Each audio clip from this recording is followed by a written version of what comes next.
What's up, everyone? Welcome to the Power Play with CJ. We're focusing on the amazing play displayed by Phil Kessel in these playoffs, and why, as someone who's been following Phil Kessel for over a decade, I am not surprised at all. He's always been a big game player. It's just that freaking simple. And I know he's an easy guy to criticize because he looks kind of pudgy and he always has that, you know, air to him. But he's a great hockey player. Is he a franchise type player that you can build around? No, we saw that was the case in Toronto, obviously. But you put him in Pittsburgh, where you have Crosby, Malkin, and now he's on a different line with Nick Nino and Carl Hagelin, 3 college hockey players, by the way, no big deal. And he's really been a catalyst for this Penguins team in the playoffs with 17 points in 15 games. I know that the Pens lost last night, but he looked amazing. And Game 3 was one of the best games of his career. I mean, you look back, going back to when he was with the Bruins, Game 6 at the TD Garden in the first round of the 2008 playoffs against Montreal, where they were heavy underdogs to the Habs, he was electrifying. He was amazing.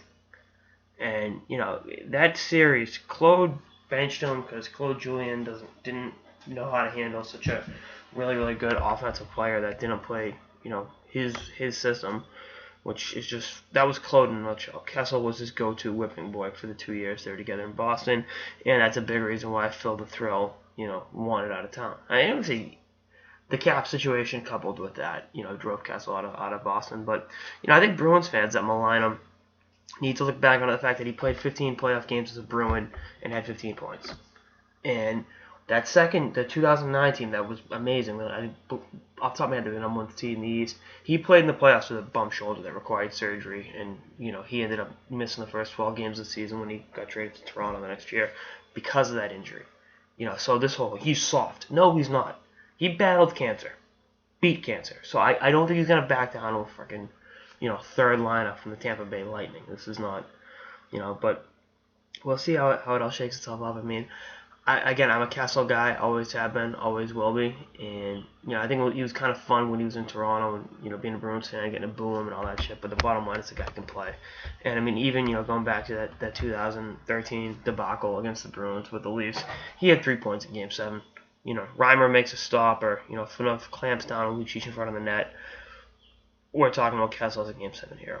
So, anyone that's shocked at what he's doing, you really haven't been following him too closely. And again, the criticism he's always taken over the years. I'm not going to sit here and lambast the Toronto media and be the angry American, but, come on, really? Guy played. Sans the 12 games he missed with that shoulder injury, that was off-season surgery, he's played every game, every year. So, he shows up to work, does his job. He'd be a Bill Belichick, one of Bill Belichick's favorite players, I guess, do your job. But, we'll see what happens with the Tampa East Conference Final Series tied 2-2, and, if Kessel can maintain his high-quality play. I wrote, a 2,000-word article on Power Play Insiders at the start of the season about I thought Kessel was going to have the best year of his career in Pittsburgh. Obviously didn't happen exactly like that, but he's been pretty good, so we'll see how it all shakes itself up. And it's not bad considering, he's the second best Kessel, and his second best person, second best hockey player, in his family. Anyway, that's all I got in this episode of the Power Play with CJ. Stay tuned for more episodes throughout the playoffs and beyond. Later, guys.